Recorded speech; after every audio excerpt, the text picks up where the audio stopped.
Meet the Democratic Republic of the Congo, ranked by numerous economic indicators as potentially the most impoverished nation on the planet. With a GDP per capita of only $649, the typical resident generates under $3 in economic value each day, and actually gets to keep even less than that. That number amounts to below 8% of what the average person produces worldwide, and barely 2% of the output seen in wealthy nations, such as the United States. When poverty reaches this magnitude, GDP measurements start to become almost irrelevant, as people increasingly turn to producing things for their own household needs rather than engaging with the broader economy. What makes the DRC's predicament so particularly painful is that the country has absolutely no economic reason to be this poor.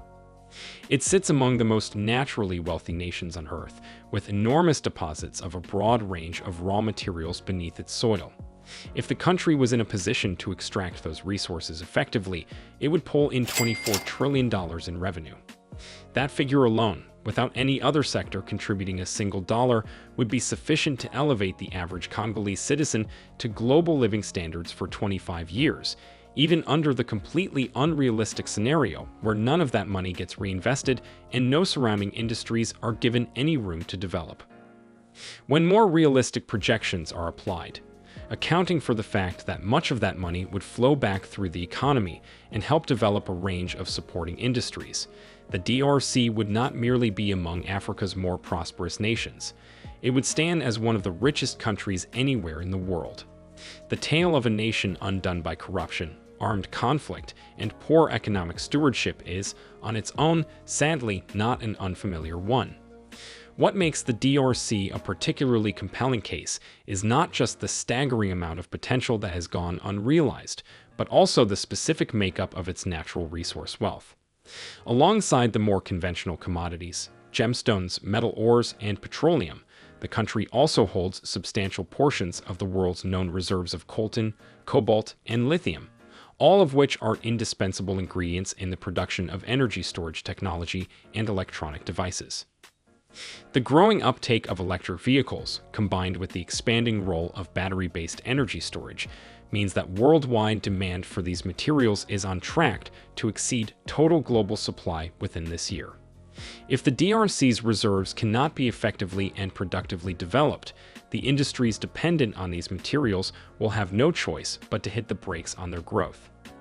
The foundations of the Democratic Republic of the Congo's economy, as we know it today, were laid in 1960, when the nation secured its freedom from Belgian colonial rule following an appalling era of systematic exploitation, one that stripped the land of its agricultural output, its precious resources, and the labor of its people.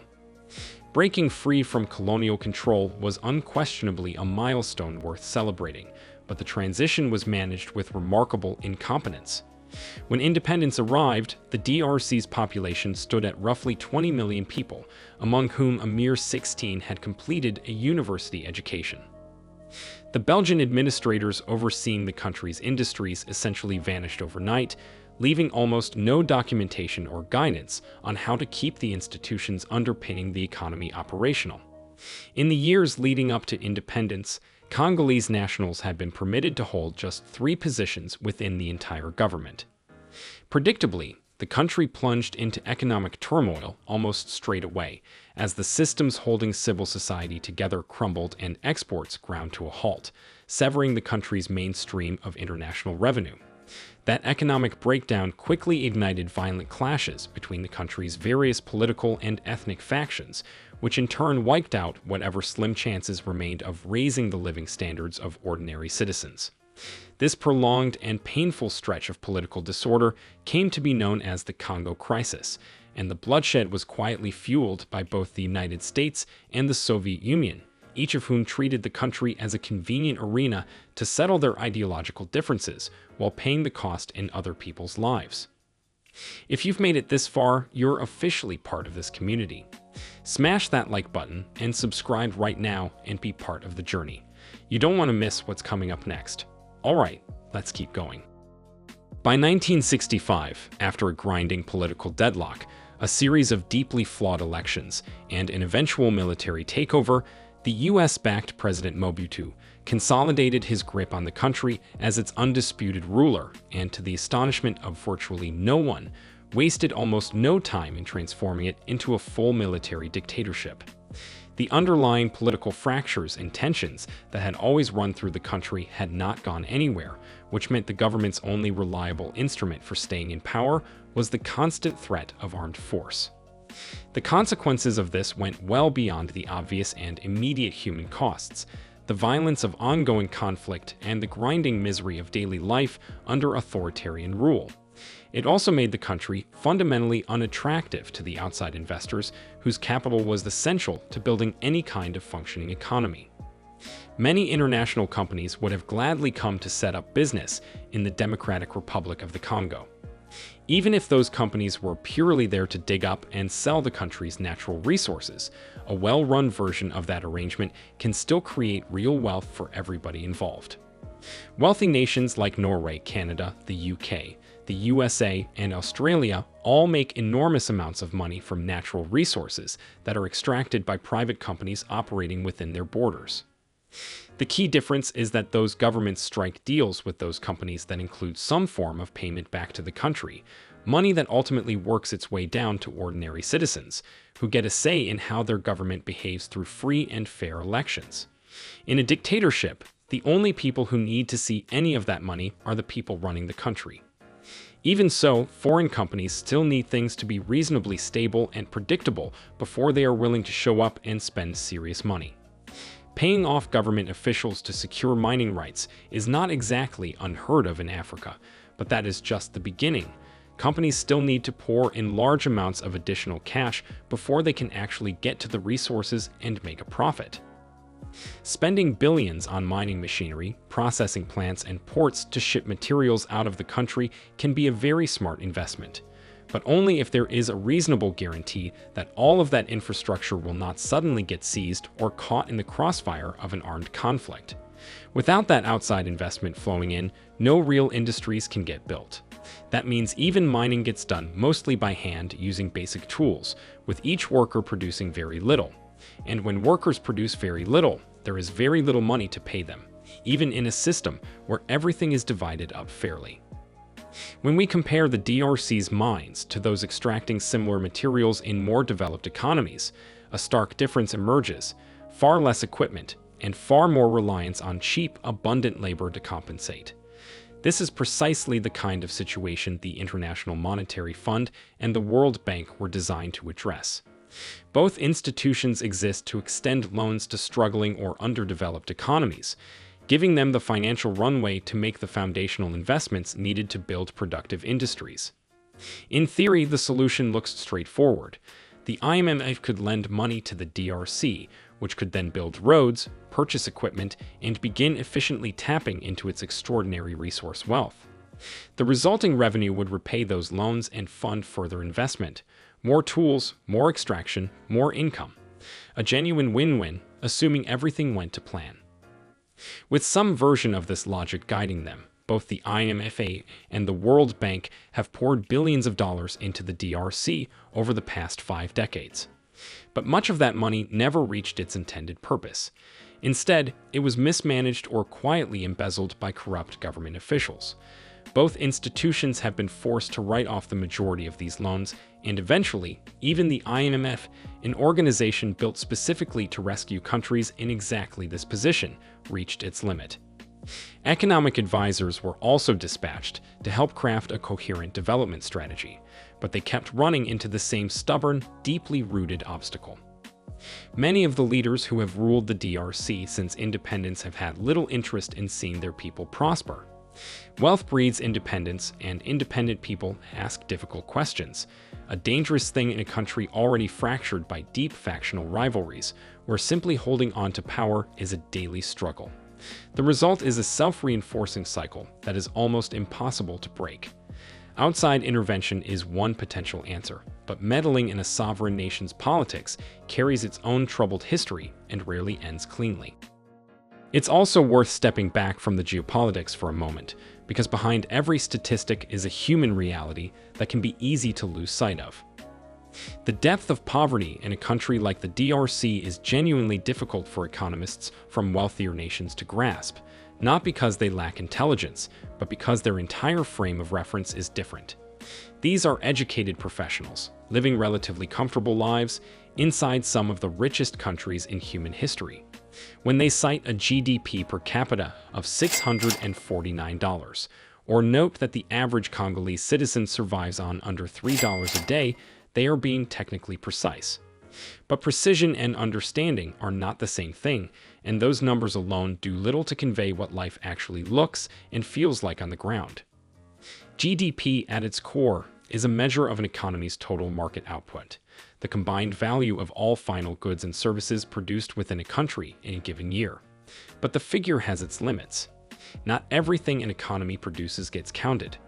Intermediate goods, for instance, are deliberately excluded from GDP calculations to avoid counting the same value multiple times and arriving at an artificially inflated picture of what an economy is truly worth. A non-final good is something like a car engine. If a manufacturer purchases that engine for $5,000 and incorporates it into a vehicle sold for $25,000, only the $25,000 sale price counts toward GDP. Illegal goods and services are another category left out of the calculation. Technically, they should be included since they do generate real economic value, but because nobody involved in illegal activity is going to voluntarily report their earnings to a government statistics agency, they simply never make it into the data. The third excluded category, and the one most relevant to underdeveloped economies like the DRC, is household production. Household production covers things like a hobbyist carpenter who builds a dining table for their own family. Value was created, but because it never entered the market, it goes uncounted. The moment that same carpenter sells the table, however, it becomes part of GDP. This helps explain something that often puzzles people: how an entire population can apparently survive on just $2 a day. Life is still genuinely hard, and that shouldn't be minimized. But in very poor countries, that money stretches considerably further than it would in a wealthy one. When everyone around you is poor, businesses have no ability to charge much, so the overall cost of living stays very low. To account for this, economists use a concept called purchasing power parity, which adjusts income figures to reflect what money can actually buy locally.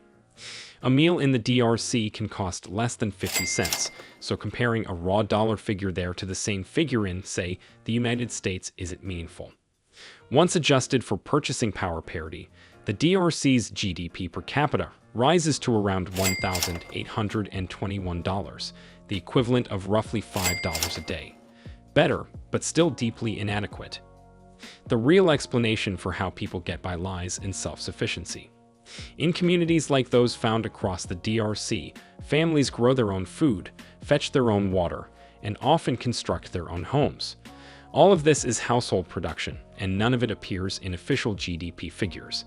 The small amounts of cash people earn through paid work tend to cover only the things a household can't produce on its own: basic tools, raw materials, and fuel. Self-sufficiency keeps families alive in places like the DRC, but it also quietly locks them into the poverty they're trying to escape. The culprit is specialization, or rather, the absence of it. One of the most enduring ideas in economics is that everyone, whether an individual, a company, or an entire country, is better served by focusing on what they do well and trading with others for everything else. The result is greater productivity across the board, and more for everyone. Adam Smith, widely regarded as the father of modern economics, illustrated this with the humble sewing pin. If a single person tried to produce one from scratch, the process would be exhaustive. Mining the raw ore, smelting it into steel, drawing that steel into wire, cutting it to length, and finally sharpening the tip. All of that effort for one pin, which is of limited use on its own anyway.